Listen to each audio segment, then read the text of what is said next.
O tema da mensagem dessa noite é Jesus, o Cordeiro de Deus. Quero convidar para você abrir sua Bíblia em João capítulo 1.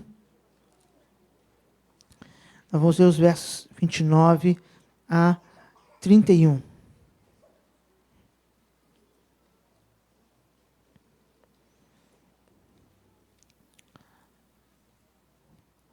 Eu vou ler, os irmãos podem acompanhar sentados como estão. Diz assim a palavra do Senhor. No dia seguinte, João viu a Jesus que vinha para ele e disse: Eis o Cordeiro de Deus que tira o pecado do mundo. Este é aquele do qual eu disse: após mim vem um homem que tem a primazia, porque era primeiro do que eu. Eu mesmo não o conhecia, mas para que ele fosse manifestado a Israel, vim, por isso, batizando com água. Até o verso 31. Vamos orar mais uma vez? Feche seus olhos. Pai, eu peço que a tua palavra lida e que será exposta nesse momento seja aplicada pelo próprio Espírito do Senhor em nossos corações. Que tanto os impedimentos de quem fala quanto de quem ouve possam ser removidos pela ação poderosa do Senhor, para que a tua palavra cumpra o seu propósito nessa noite. É isso que pedimos e agradecemos em nome de Jesus. Amém. A expressão que aparece aqui, dita por João Batista, Cordeiro de Deus, que é o título dessa reflexão, para nós hoje ela é uma expressão muito comum. Mesmo você talvez que não faça parte de uma igreja regularmente, mas por conhecer algo sobre o cristianismo, já deve ter ouvido essa expressão em alguns momentos. E para nós hoje ela é comum e o significado está razoavelmente claro na aplicação a Jesus, mas não era assim nos primeiros ouvintes. Minha intenção ao olhar para esse texto nessa noite é perceber como essa expressão foi usada, Deus usou, melhor dizendo, por meio de João, para dizer que Cristo era o seu Cordeiro, o Cordeiro perfeito, e o que ele estava comunicando àqueles irmãos, aos primeiros ouvintes dessa revelação de Cristo como Cordeiro. A ideia de que, ao olharmos para que os primeiros ouvintes entenderam as implicações que eles entendiam sobre esse título, nós podemos, então, aprender mais significado, aprofundando na imagem de Cristo como Cordeiro. Porque esse não era um conceito comum. Na Bíblia, essa expressão aparece muitas vezes de Cordeiro ligado a Deus, mas ele não era um título messiânico até esse momento. É por meio da boca de João Batista que o Cordeiro de Deus se torna o título do Messias, do Filho de Deus. Então, era algo muito distinto para aqueles judeus ouvir essa associação com uma pessoa. A imagem do Cordeiro, para os judeus que estão ouvindo essas palavras de João, está ligada ao templo, aos sacrifícios do templo, a toda a sua religião. Está ligada também, obviamente, à lembrança do sangue derramado de cordeiros lá na saída do Egito. Mas agora eles vão ter uma aplicação a uma pessoa. É interessante também perceber porque no ritual sacrificial do Antigo Testamento, na ordem levítica, não era o cordeiro a típica oferta para tirar o pecado. A oferta de tirar o pecado era do bezerro. Tem semelhanças, mas não são o mesmo animal. Mas agora João, inspirado pelo Espírito, ele está conectando o Cordeiro de Deus com a imagem do servo sofredor prometido por meio dos profetas, para dizer para aqueles que estão ali, sendo batizados por ele no batismo do arrependimento, como era chamado o batismo de João, de que agora, aquele que veio preparar o caminho e apontar chegou. Agora eles não mais precisam só ouvir e imaginar quem era ele, agora estava claro quem era esse servo sofredor que também era cordeiro. Parece que João tem em mente a passagem de Isaías que vai aparecer 53, versos 6 e 7, quando o profeta diz: todos nós andávamos desgarrados como ovelhas, cada um se desviava pelo seu caminho, mas o Senhor fez cair sobre ele, está falando sobre o seu servo, a iniquidade de nós todos. Ele foi oprimido e afligido, mas não abriu a sua boca, como um cordeiro levado ao matadouro, e como a ovelha muda perante seus tosqueadores, assim ele não abriu a sua boca. João parece que relembrando as palavras do profeta para dizer, olha, o cordeiro que receberia a punição em nosso lugar, chegou. O reino agora está inaugurado de verdade, porque o servo sofredor se manifesta agora, nessa figura de cordeiro. Tentando, então, captar o que Deus está usando João para dizer para aqueles homens, tentando entender o que Israel entendia por essa expressão de cordeiro, a conexão que eles tinham, tanto em termos afetivos, mas até em termos teológicos. Eu pretendo que nós possamos refletir um pouco mais sobre o que é ter Jesus como o Cordeiro de Deus para nós e quais as implicações, o que nós colhemos como benefícios disso, se Ele é o Cordeiro de Deus em nossa vida também, assim como João agora estava dizendo aqui às pessoas que Ele assim o era. Primeiro, fica claro, no Antigo Testamento, o lugar do cordeiro. Apesar do cordeiro não ser tipicamente o animal do sacrifício de perdão de pecados, o cordeiro faz parte dos movimentos de sacrifício, dos cultos, de ofertas ao Senhor, de súplicas. O cordeiro faz parte de todo esse sistema, era algo comum no sistema sacrificial de Israel, a figura do cordeiro, só não necessariamente ligado a perdão de pecados, e havia um aspecto simbólico no Antigo Testamento. Os sacrifícios do templo tinham esse aspecto, e aqueles ouvintes de João sabiam disso. Esse era o ambiente deles. Então, a primeira memória, indo agora de João para trás, recuando no tempo, é o templo do Antigo Testamento, dizendo que sacrifício é oferecido com perdão de pecado. Levítico capítulo 1, verso 4, a lei estabelecia como deveria ser. Vamos ler 2 versos de Levítico, primeiro é esse, 1:4, que diz: e porá a sua mão sobre a cabeça do holocausto, para que seja aceito a favor dele para a sua expiação. Essa palavra, que é uma palavra teológica tão rica, eu começo explicando ela dizendo sobre um ditado popular, né? Nós dizemos em português, claro que existe às vezes o bode expiatório. O que é um bode expiatório? Alguém que leva a culpa no lugar de outro. Essa expressão em língua portuguesa, ela tem mais teologia do que se imagina. O que a palavra está dizendo aqui no livro de Levítico é que havia um símbolo. Aquele sacrifício, os animais tinham o ofertante colocava a mão sobre o animal para simbolizar que agora aquele animal expiaria, pagaria no lugar dele, levaria a culpa no lugar dele. Culpa de quê? Do pecado. Do pecado. Deus havia dito para Adão e para Eva: se vocês desobedecerem, comerem esse fruto, vocês morrerão. Deus não estava brincando. Aquilo era a verdade, era um alerta sério. E agora, por causa disso, os homens têm um pecado diante de Deus. E no Antigo Testamento, de forma simbólica, esse pecado era imputado sobre animais, para representar a oferta, representar o arrependimento, melhor dizendo, daquele que ofertava o animal. Capítulo 9, verso 7 do mesmo livro, Levítico, olha o que Deus fala por meio do seu servo, Moisés. Disse Moisés a Arão: chega-te ao altar e faze a tua expiação de pecado e o teu holocausto, e faze a expiação por ti e pelo povo. Depois faz a oferta do povo e faz a expiação por eles, como ordenou o Senhor. Esse sistema de sacrifício ainda estava vigente quando Jesus caminhou pelas terras da Palestina. Esse sistema estava vigente. Então, aquelas pessoas, ao ouvirem João dizer: eis o Cordeiro de Deus, na mente deles, estão se lembrando de tudo isso. É a lei, é o sacrifício da lei, vai representar a gente, vai ser a expiação pelo pecado. Esse é o imaginário do povo. Temos que entender, então, a mensagem como ela foi entendida no começo, para entender as implicações hoje. Hoje nós falamos de Cordeiro de Deus, como eu disse, o nosso contexto evangélico é uma expressão usada, muitas vezes, sem pensar, sem refletir sobre o significado. Mas para aqueles ouvintes tinha um peso muito, muito grande. Para eles, falar de Cordeiro de Deus era lembrar de todo o sistema sacrificial que vinha desde a lei, e eles estavam vendo isso tudo, que dizia que animais simbolizavam os ofertantes se arrependendo e pedindo perdão pelo seu pecado. Quais eram os principais conceitos presentes?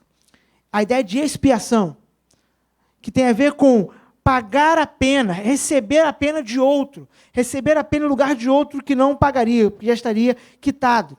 Também tinha a ideia de resgate, resgate pelo pecado, resgate, da onde nós tiramos a palavra redenção. E qual é a implicação desse primeiro significado que esses ouvintes perceberam da expressão Cordeiro de Deus, que nós podemos tirar para nós? Quando Jesus veio a esse mundo como o Cordeiro de Deus, o Cordeiro com C maiúsculo, o verdadeiro Cordeiro, ele veio para pagar a nossa pena. Ele veio para morrer no nosso lugar. A morte dele era a plena satisfação do sacrifício necessário para perdão. Se aqueles animais do Antigo Testamento eram símbolos, era um perdão temporário, que de tempos em tempos tinha que ser repetido, o próprio Moisés diz para Arão, faz o sacrifício por você, porque Arão também era pecador, precisava se arrepender. Agora, em Cristo, esse perdão é dado de forma plena e perfeita, porque ele é o Cordeiro de Deus que tira o pecado do mundo com a sua morte. E isso tem implicações para nós. É a boa notícia de que a nossa dívida está paga. A nossa dívida está quitada. Nós não vamos nos ajustar diante de Deus pelo que nós fazemos, porque já está tudo ajustado em Cristo.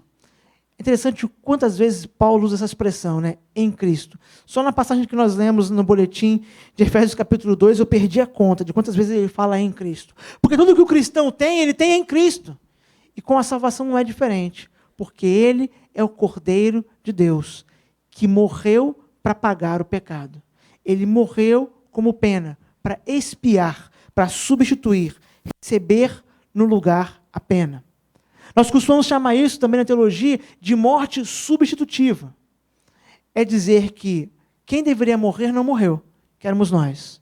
E quem não merecia morrer, morreu no nosso lugar.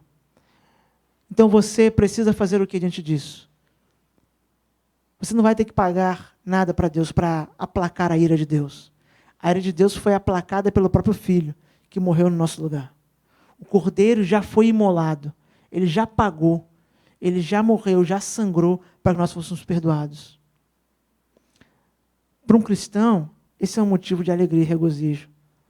Porque fica claro para nós que não está na nossa mão, não depende de mim. MacArthur vai chegar a dizer que se dependesse de mim perder a salvação, eu a perderia, porque eu não poderia permanecer firme, eu não tenho força suficiente para segurar. O Senhor me segura e me faz perseverar, me preserva na graça dele, porque ele pagou o preço por meio do Filho. Já está quitado. Sempre que eu falo sobre essa ideia de quitação de dívida, que é a morte de Cristo, eu penso em algo muito prático. Quando eu pago por alguma coisa, eu espero receber, né? E se eu não receber, existem até meios legais, né? Temos aqui alguns advogados, né? Se eu pago por um produto e não recebo, eu tenho até meios de tentar lutar na justiça e receber. Pode até demorar muito, mas receber. Mas isso sou eu, que posso ou não receber aquilo pelo qual paguei. Mas Cristo recebe aquilo pelo qual ele pagou. Ele pagou a dívida de forma definitiva, porque ele é o Cordeiro de Deus. O seu pecado em Cristo está perdoado, porque o Cordeiro já morreu no seu lugar. É isso que as pessoas estão ouvindo. Ele é o Cordeiro de Deus. Não precisamos mais de símbolos temporários, de derramamento de sangue de animais, porque o Filho de Deus já veio pagar a pena. Mas recuando ainda mais na história, faz parte do que aqueles ouvintes entendiam sobre o Cordeiro, sobre essa figura, e agora eles estão ouvindo João falar, está com certeza na mente deles também, de alguns deles. É a figura do Cordeiro Pascal. Antes da lei prescrever o sacrifício do templo, o Cordeiro já está presente na libertação do povo do Egito.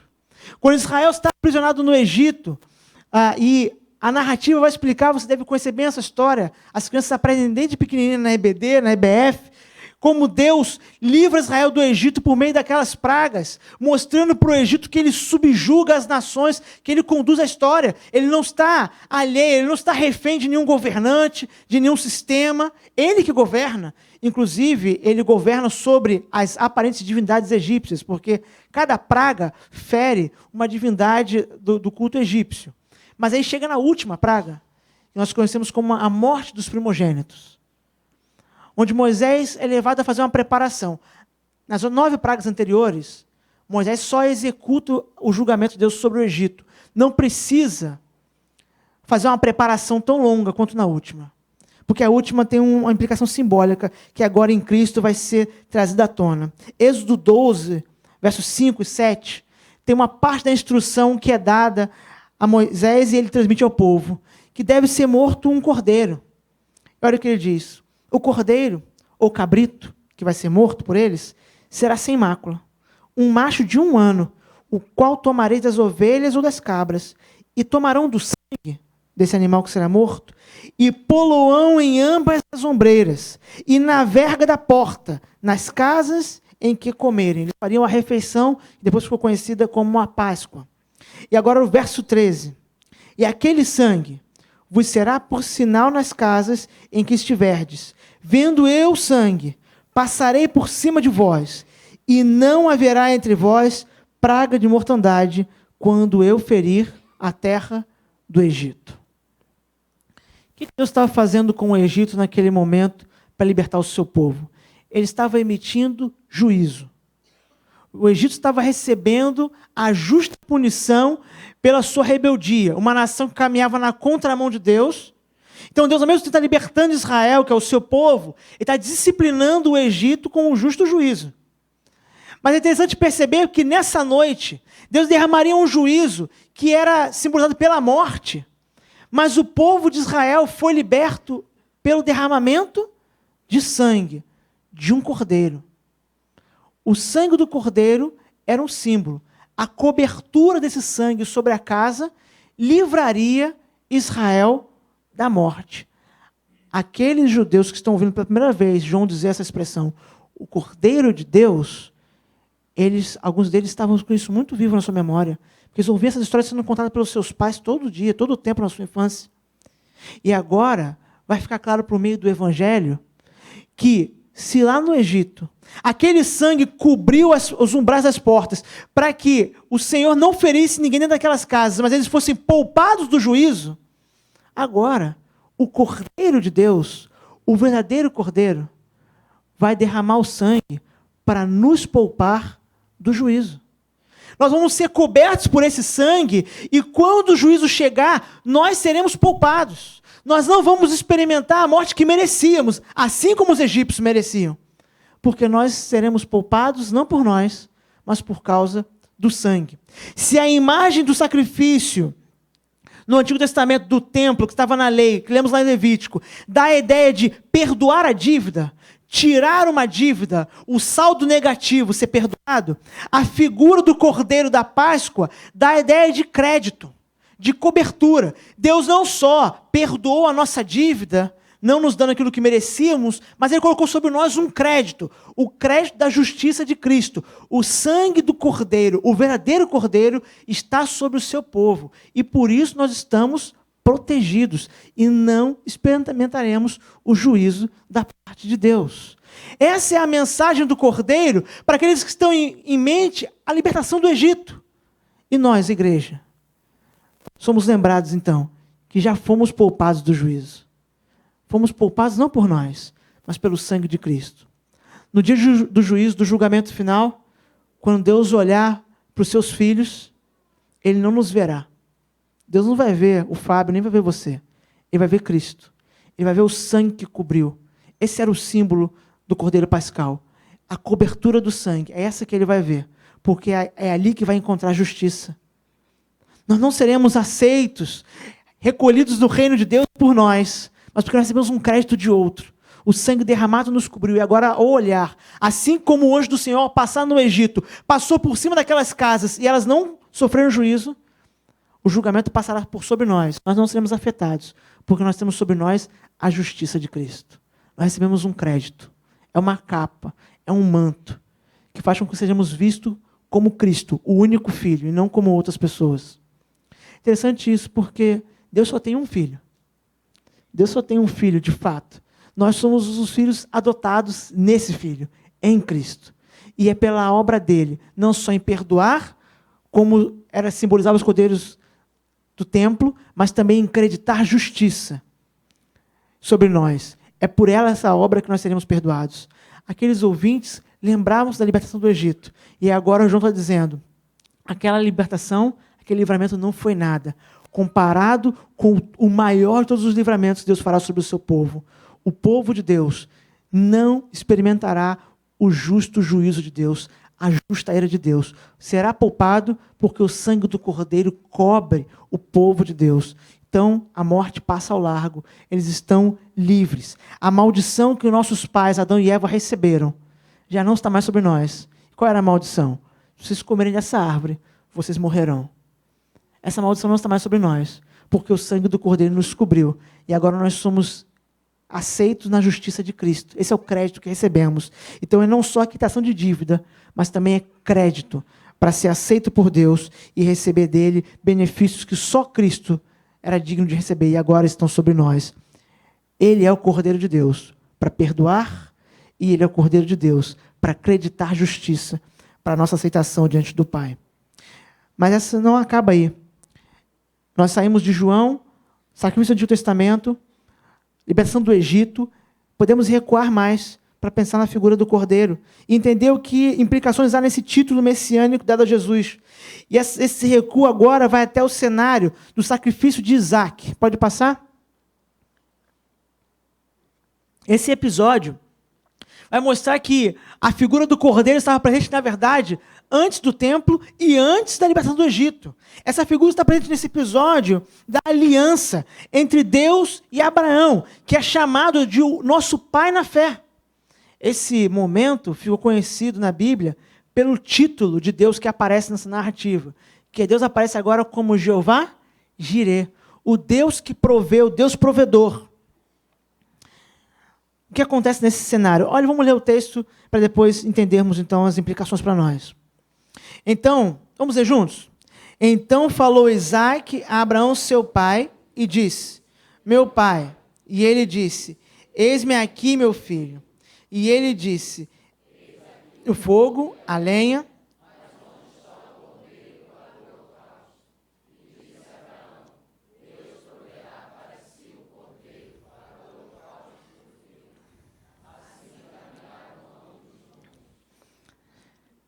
Essa narrativa da aliança feita com Abraão, e nesse episódio do sacrifício de Isaac, é um dos textos mais messiânicos fora de Isaías, na minha percepção. Essa é a minha leitura. E eu vou tentar apontar por quê e como a figura do Cordeiro é central aqui. Primeiro, é interessante perceber que Isaac não era bobo. Isaac olha e diz, pai, tem tudo aqui para um sacrifício. Provavelmente porque não era a primeira vez que ele assistia um sacrifício, né? Tem tudo aqui. Só está faltando o quê? Cordeiro.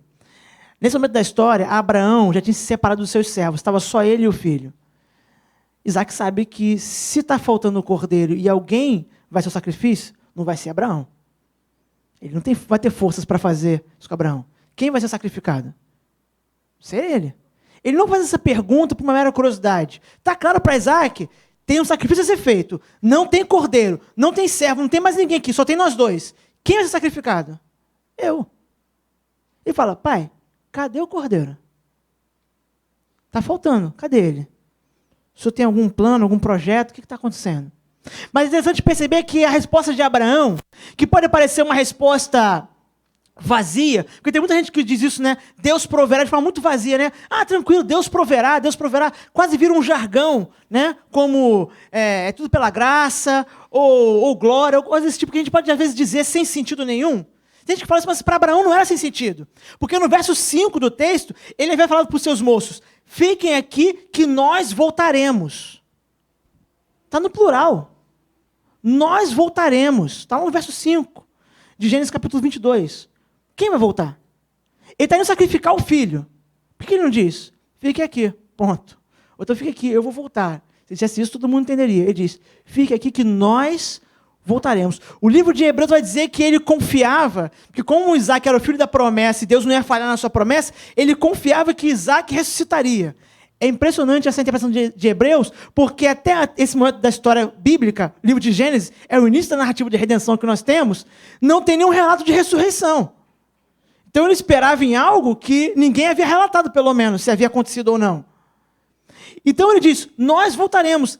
Ele confia que vai voltar com Isaac.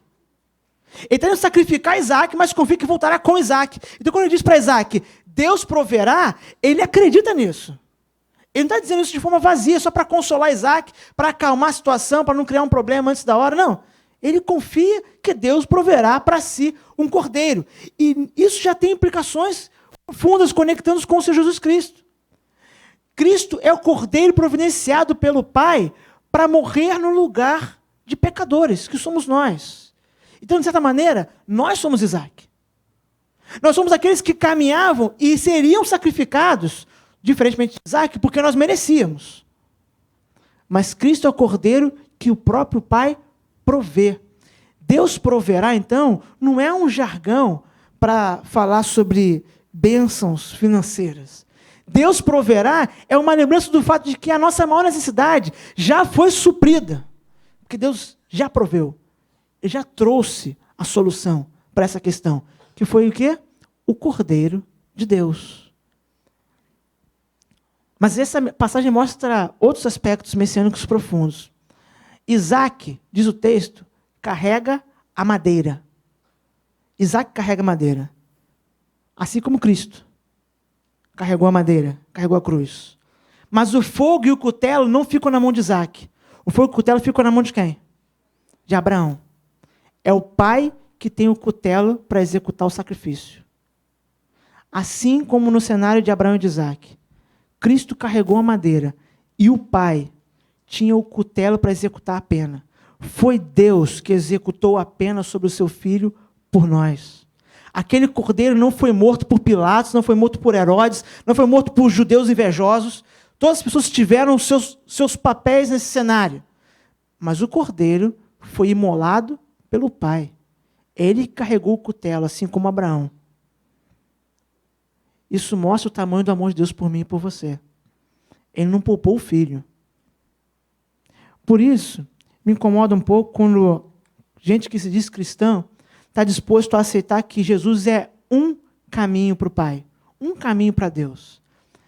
Essa não me parece uma postura adequada para um cristão, porque se houvesse outros caminhos, faria sentido Deus matar o próprio filho para gerar mais um caminho? Ele só fez isso porque esse era o único caminho. A única alternativa era que o filho dele se colocasse naquele altar para ser imolado como um cordeiro sem mácula, um cordeiro perfeito, morto em nosso lugar. É o Pai que executa. Mas o verso 8, ali no final, qual é a última frase que diz assim, a última expressão? Assim, Isaac e Abraão caminharam juntos. O pai e o filho caminharam juntos até a cruz. Andaram juntos todo o tempo. É só na cruz que Jesus experimenta, por um instante, que deve ter parecido uma eternidade para ele, o desamparo de Deus. É só lá naquele instante, quando ele expressa o Salmo 22 e ele clama e diz, Deus meu, por que me desamparaste? É só ali que o pai o deixa. Até ali o pai caminhou com ele. Deus, pai e filho caminharam juntos para um sacrifício em nosso lugar. Talvez para aqueles ouvintes não ficasse tão clara essa conexão. Porque ao ser lembrados de Abraão e de Isaac, eles sabiam desse cordeiro que foi provido, mas talvez não ficasse tão claro que agora Deus estava provendo o verdadeiro cordeiro para sempre. Não para só poupar alguém da morte física, como Isaac foi poupado, mas para poupar da morte eterna, da morte espiritual. Gênesis 22, versos 13 e 14, ainda nesse contexto dessa história, diz assim a palavra de Deus. Então, levantou Abraão os seus olhos e olhou, e eis um carneiro de trás dele, travado pelos seus chifres no mato. E foi Abraão e tomou o carneiro e ofereceu o holocausto em lugar de seu filho. E chamou Abraão o nome daquele lugar, o Senhor proverá, de onde se diz até hoje, até o dia de hoje, no monte do Senhor se proverá. O cordeiro apareceu para morrer no lugar do filho.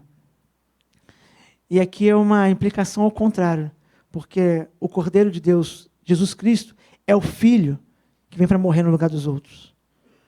Não é o filho que é poupado, é o filho agora que é entregue para que nós sejamos feitos filhos de Deus. Se na figura do templo há o elemento de expiação, o Cordeiro de Deus veio para que Deus pudesse nos perdoar da nossa dívida, porque Ele pagou essa dívida no nosso lugar. Na libertação do Egito fica clara a cobertura da libertação do sangue. Deus acredita justiça sobre nós. Deus agora nos cobre pela justiça de Cristo, por meio do seu sangue, para nós sejamos aceitos como filhos de Deus. O que aconteceu entre Abraão e Isaac, naquele momento lá no monte do Senhor, mostra o quanto nosso Deus esteve disposto a ir todo o tempo para salvar pecadores. Deus não fez isso porque foi uma contingência. Porque agora deu errado, vamos tentar resolver isso. Um plano B. Deus planejou fazer assim por nós. E isso é muito importante, por quê? Porque assim como se aquele cordeiro não aparecesse com os seus chifres amarrados, enroscados no mato, Isaac teria que pagar com a vida, porque esse tinha sido o acordo anterior. Nós pagaríamos com a vida se não fosse o Senhor Jesus Cristo. Quando João Batista diz, eis o Cordeiro de Deus que tira o pecado do mundo, nós devemos ser lembrados que esse Cordeiro foi Deus que providenciou. Ele providenciou antes que nós recebêssemos a pena, para que a pena não caísse sobre nós. Ele veio no nosso lugar. Ele veio para nos substituir, pagando essa pena em nosso lugar.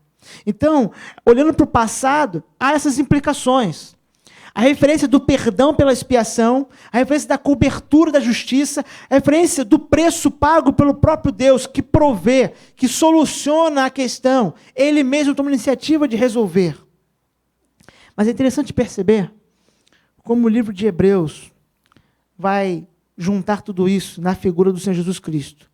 Hebreus 10, verso 1. Isso. Para aí por um momento. Olha o que diz o autor de Hebreus. A lei traz apenas uma sombra de benefícios que hão de vir, e não a realidade dos mesmos. Por isso ela nunca consegue, mediante os mesmos sacrifícios repetidos ano após ano, aperfeiçoar os que aproximam para adorar. O autor de Hebreus está lembrando o sistema sacrificial que ainda há pouco eu descrevi, por exemplo, de Levítico. Ele está lembrando aqueles leitores da carta que a nossa própria justiça não é suficiente. Não há como conquistar de Deus por nós mesmos. E por que essa mensagem é repetida na Bíblia, livro após livro? Porque isso é o mais comum para o homem. Todas as religiões do planeta se baseiam em homens buscando a Deus. Em homens buscando a Deus como? Seguindo rituais, tentando conquistar por méritos algo da parte das divindades. É só o cristianismo que vai dizer, não tem como você fazer isso. O autor de Hebreus vai dizer, nem os sacrifícios do templo, repetidos ano após ano, de tempos em tempos, mesmo os sacrifícios que foram o próprio Deus que prescreveu na lei, nem isso é suficiente. Não dá para pagar, não dá para conquistar, não dá para dizer, olha, já está quitado, já fiz o que tinha que fazer, agora está tudo certo entre eu e Deus. Não dava. Ele está lembrando aqueles judeus, hebreus de nascimento, que agora conhecem o Evangelho, que não era a religiosidade judaica, não era o fato de ser um bom judeu, não era o fato de ter seguido os rituais. A dívida não era paga assim. Nós temos que ser lembrados disso porque o nosso coração naturalmente tende para achar que é assim. De todos nós. Não há nenhum homem na face da terra que não tenha essa tentação no seu coração. No fundo, parece algumas vezes, não, mas eu não era tão ruim. Deus não teve tanto trabalho assim para me salvar, pastor. Eu era já uma boa pessoa. Eu estava quase pronto já, Deus só precisou de dar um toquinho para... Esse é o engano. Esse é o engano. Os sacrifícios não são suficientes, mesmo que sejam repetidos um atrás do outro, inúmeros. Alguns historiadores vão dizer que os sacrifícios nas festas judaicas eram tantos animais eram imolados, que haviam rios de sangue pela cidade de Jerusalém. E a Bíblia está dizendo que tudo isso era temporário e não poderia agradar a Deus. Talvez hoje as pessoas não façam mais esse tipo de sacrifício, tentando conquistar algo por mérito diante de Deus. Mas por mais penoso que seja o que façamos, se a motivação for conquistar algo da parte de Deus, será inútil. Não é isso, não são sacrifícios. Mas o autor de Hebreus não para aí. Olha o que ele diz no verso 10. Os irmãos podem ler? Pelo cumprimento.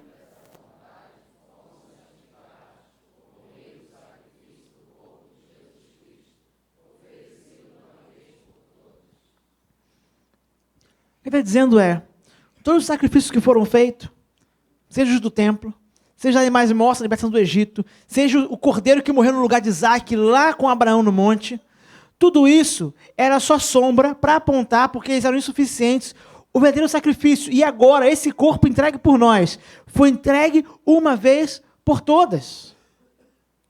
E alguém pode pensar, mas pastor, que isso tem a ver com a questão de tirar o pecado do mundo? Tem a ver comigo, conexão? Talvez se você não conhece o Evangelho, talvez você fique um pouco confuso em relação a isso.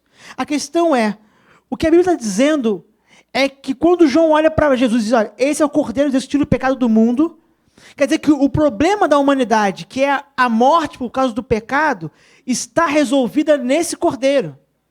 Porque assim como a Bíblia diz que o salário do pecado é a morte, eu posso por inferência dizer que o salário da obediência é a vida. Jesus é o único que é o obediente. Então ele é o único que merecia a vida. Mas a vida fica para nós, para os filhos adotivos, porque ele recebeu a morte que era nossa. Então a Bíblia está dizendo, e ele fez isso de forma definitiva. Definitiva. A pena foi paga, o crédito da justiça lhe foi dado, Deus proveu um cordeiro para sempre. Quando Jesus disse na cruz, está consumado, não foi uma mera força de expressão. É que já estava pronto. Definitivamente pronto, o que Deus havia planejado. E ele tira o pecado do mundo, esse cordeiro. Porque ele comprou gente de toda a tribo, língua, povo e raça.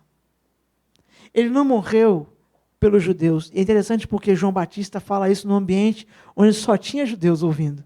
Ele não precisava agradar nenhuma outra nação, mas ele diz, esse é o Cordeiro de Deus que tira o pecado do mundo. Todos os homens têm o mesmo problema. O problema do pecado. E todos os homens agora ouvem falar da mesma solução. A solução é o Cordeiro. Mas aí eu vou encerrar recuando um pouco mais e depois indo bem para frente. Eu voltei para o Antigo Testamento, libertação do Egito, Abraão. Esse Cordeiro que o João agora está falando, ele na verdade foi preparado muito antes de tudo isso. Apocalipse 13:8, quando João está falando sobre aqueles que abandonaram a adoração ao Senhor, ele faz um juízo sobre aqueles que estão adorando a chamada besta no capítulo 13, mas ele vai falar que esses que estão fazendo isso não têm o seu nome, aí está o verso aí, escrito aonde? No livro da vida do Cordeiro, que foi morto desde a fundação do mundo. Então João Batista está vendo o Cordeiro de Deus, que muito antes do templo, muito antes do Egito, muito antes de Abraão, Deus preparou antes da fundação do mundo. E na verdade, ele está dizendo, ele foi morto lá. Como assim, pastor? Ele não veio a esse mundo, ele não viveu aqui? É porque Deus não está sujeito ao nosso tempo, né? Deus não está preso na nossa medida de tempo. Para Deus, ontem, hoje e 1000 anos à frente, é como se fosse o mesmo dia, um piscar de olhos. Deus, na eternidade, já havia planejado o seu filho entregue pelo seu povo, e agora na história ele vai executar, ele vai cumprir isso. E a história é longa. Eu falei de Abraão, e depois eu falei lá de João Batista. Muitos séculos passaram para essa história toda acontecer, mas tudo isso já estava escrito antes da fundação do mundo. O Cordeiro foi entregue por você antes de você existir. Deus preparou o Filho para substituir a mim e a você muito antes de nós existirmos. Esse é o tamanho da graça do nosso Deus, que nos perdoou, nos creditou justiça, sacrificando o Filho, provendo o Filho nesse plano desde a eternidade. Só que depois de recuar tanto para trás, nós temos que olhar para frente, para entender o que agora nós vemos. Talvez João não tenha visto totalmente o João Batista, que está lá no Evangelho, não o João do Apocalipse. E nós talvez não tenhamos ainda a perfeita compreensão da implicação desse título, o Cordeiro de Deus sobre Jesus. Mas João, o evangelista, né, que é um outro João, vai dar um lampejo disso, quando lá em Apocalipse 7, ele relata uma visão que o Senhor deu a ele a respeito do que ele fará na consumação dos tempos. Diz assim a palavra: depois disso olhei, e diante de mim estava uma grande multidão que ninguém podia contar, de todas as nações, tribos, povos e línguas, de pé, diante do trono e do Cordeiro, com vestes brancas e segurando palmas, e clamavam em alta voz: a salvação pertence ao nosso Deus, que se assenta no trono, e ao Cordeiro. Todos os anjos estavam de pé ao redor do trono, os anciãos e os 4 seres viventes. Eles se prostraram com o rosto em terra diante do trono, e adoraram a Deus, dizendo: amém. Louvor e glória, sabedoria, ação de graças, honra, poder e força sejam ao nosso Deus para todo sempre. Amém. naquele grande dia, quando todos os povos se reunirem diante do trono, nós vamos reconhecer que foi o Cordeiro que nos libertou. Foi porque o Cordeiro pagou o preço. Foi porque o Cordeiro foi morto antes da fundação do mundo. Foi porque o Cordeiro foi sacrificado para que nós tivéssemos vida. Foi porque nós recebemos a justiça, o sangue do Cordeiro nos cobrindo. Foi porque Deus planejou e executou esse grande plano de livramento. Naquele grande dia, nós vamos estar diante do Cordeiro no trono e dizer que a salvação pertence a Ele. E por isso todo louvor, toda a glória é para Ele. Essa é a boa notícia do Evangelho. Essa é a boa notícia do Evangelho, de que gente que é pecadora, como eu e você, tem uma solução. É só uma, mas tem uma solução. É o Cordeiro. O Cordeiro que foi morto no nosso lugar. Eu queria orar por você e com você. Talvez você já tenha ouvido muitas vezes a explicação da morte substitutiva de Jesus. Talvez você já conheça essa mensagem e, principalmente, talvez você já seja um servo do Senhor. Para nós que já servimos ao Senhor, somos seus filhos. Uma mensagem como essa serve para alegrar o nosso coração e deve produzir em nós eterna gratidão ao Senhor. Porque nós recebemos dele o que nós mais precisávamos e nós não merecíamos. Ele pagou a dívida, ele nos deu o crédito, nos poupou e nos deu vida eterna. Tudo por meio do Cordeiro dele, que ele sacrificou. Antes, lá na eternidade e no tempo presente, levou o Cordeiro até aquela cruz. Mas para você que está ouvindo essa mensagem, talvez poucas vezes, talvez até a primeira, ou já ouviu muitas, mas nunca deu ouvido a ela. Talvez este seja hoje o dia de você ouvir Jesus, que ao mesmo tempo que é Cordeiro, é apresentado na Bíblia também como o bom pastor, que chama ovelhas, nos chama. Talvez ele esteja chamando você, porque você faz parte do rebanho dele. Você está perdido, está disperso, mas está chamando você. E eu queria orar por todos nós, inclusive por você, para que essa mensagem ela se aprofunde no seu coração. Você reconheça que fora de Cristo você não tem alternativa. É impossível agradar ao Senhor por nós mesmos, mas podemos confiar nele, porque o Cordeiro já foi morto em nosso lugar. Nós já estamos perdoados. Vamos orar? Senhor, nesse momento onde por alguns minutos meditamos na Tua palavra, tentamos perceber o quanto esse título dado ao Teu Filho, o Cordeiro de Deus, é importante, é profundo, fala de verdades grandiosas, ó Pai. Como esse título nos lembra o fato de que nós somos pecadores e por isso devedores do Senhor. E essa dívida não podia ser paga com os animais que eram mortos, eram imolados. Mas o Teu Filho veio a esse mundo e pagou essa dívida definitivamente em nosso lugar. Pai, te louvamos por isso, aleluia, Pai, louvado seja o Teu nome. Pai, esse título, esse nome dado ao Teu Filho de Cordeiro de Deus, nos lembra, Pai, que o Senhor nos deu um crédito, uma justiça que não era nossa. Justamente nós, pecadores sujos, fomos cobertos pela justiça do Teu Filho, o Santo. A justiça agora está sobre nós, e por isso nós somos aceitos na família do Senhor. Nós somos chamados de filhos de Deus. Pai, louvado seja o Teu nome. Muito obrigado, Senhor, porque aquele sangue que nos cobriu, nos poupa da ira, da justa ira do Senhor sobre nós, e nos livra do juízo que o nosso pecado merecia. E Pai, obrigado porque o Senhor preparou esse plano desde a eternidade e o cumpriu cabalmente na história. Obrigado, Senhor, porque juntamente com o Filho e o Espírito, o Senhor planejou salvar um povo, resgatar a gente, como a gente. Gente que em si só não teria nada para oferecer ao Senhor. Mas agora, por meio de Cristo, o Cordeiro que foi morto, mas vive, nós nos juntamos ao Senhor para adorar o Teu nome, Senhor. E, Pai, que nos lembremos que naquele grande dia, quando nos encontrarmos com o Senhor, é por causa do Cordeiro. É porque o Cordeiro morreu e está vivo, e agora está à direita do Teu trono. É por causa dele que nós somos Teu povo. É por causa dele que nós somos rebanho do Teu somos parte do Teu rebanho.